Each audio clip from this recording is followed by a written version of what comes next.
Your kids are struggling. And it's actually not a surprise because the majority of kids are struggling in some capacity, whether it be dealing with anxiety or confidence, maybe it's medical needs, maybe it's academic and schoolwork or behavioral needs. The list goes on. This is something I've specialized in for over 25 years now, but it's also something that hits really close to home as my wife and I have had to help our 3 kids through a wide variety of challenges that they've had through the years. So in this quick video, I'm going to share with you the 4 things that my wife and I have focused on that has helped us figure out the best path forward for our kids. And I'll tell you, the last tip is something you're probably not going to hear anyplace else, so make sure you stick around for that. Let's get into it. So regardless of what challenge your child faces, if you use these 4 steps, it's going to put you in the right path forward to help your kid. So the first thing I'm going to share with you is listen. Listen to people who want to share information. So whether that's a doctor, whether that's somebody at school, maybe it's a friend who has a kid who's gone through something similar before, listen. Gather information as much as you can and listen to the things that they have to share. And that actually brings us to the second point, which is do some research for yourself. Regardless of what the challenge is that your child faces, you want to spend some time finding information, not just from your friends and people you talk to, but online, in articles, gather information through research practices as well. There's a lot of Facebook groups of people who've gone through things, but there's also really good medical articles or information on how to help your kids with school challenges or anxiety. Whatever the specific areas that you're focusing on for your kid, do some extra research for yourself and try to find out as much as you can. So 1 and 2 kind of go together because it's listening to others and it's also doing research on your own. You're gathering information. That's the first phase. Next, you need to know your kid. And that seems like a no-brainer, right? But in reality, you need to have a next level idea of how your child thinks or what their specific needs are. So for example, if your child has ADHD, you can do all the research in the world and talk to as many people as you want to about ADHD in general.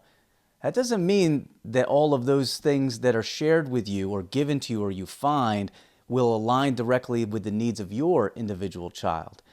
So if it's a medical need, for example, you might gather information from doctors, and yes, hopefully they're giving you great information, but think of it in terms of your child and what you know about them, and ask yourself, does it align with what people are telling me or what I'm reading online?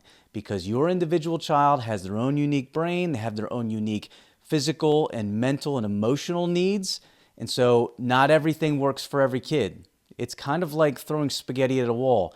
Everything doesn't always stick. So know your child, the ins and outs of your own kid, and then ask yourself, what I've found or what people are telling me, is this appropriate for my individual child? And finally, this is the one our family has learned the hard way. Don't always assume that everybody knows exactly what they're talking about. When it comes to your child, you're the expert. They can give you information and give you guidance, which is super helpful.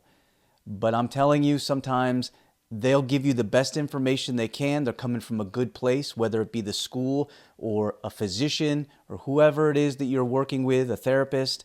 They can give you the best information that they believe would help your child, but you're the expert. And so that means sometimes you need to question the information that's coming to you. I'll give you a quick example. One of our daughters has some pretty extensive, rare medical needs. And we have had a ton of physicians work with her. And you know who it was who's helped us out the most? The physical therapist, not the family doctor, not the specialist in her medical needs area. It was actually a physical therapist who had a little bit more knowledge in a very niche, rare condition that she has that has been the most helpful. You never know what information is going to help you, help your child, so have open ears, but don't always assume everybody knows everything. I'll give you this last example. When our twins were born, neither of them slept at night. It was horrific for 18 months. And everybody threw in their 2 cents, from the doctors to our close friends.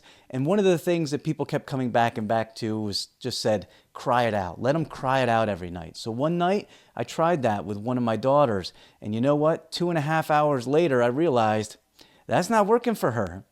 She's kind of stubborn. The point I'm trying to make is, even though a lot of people told us what to do, they didn't know her inside and out like you know your kid. So be realistic with how you want them to get helped along the way, or ask questions if you're concerned about, I don't know if that's the right thing for my kid. You're the expert.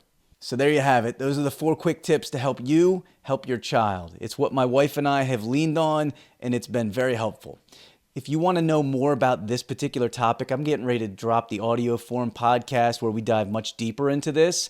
So check out the Dad's All In podcast. Also, if you want more videos like this where we dive into similar and a little bit different topics all about being a father, check out this video here.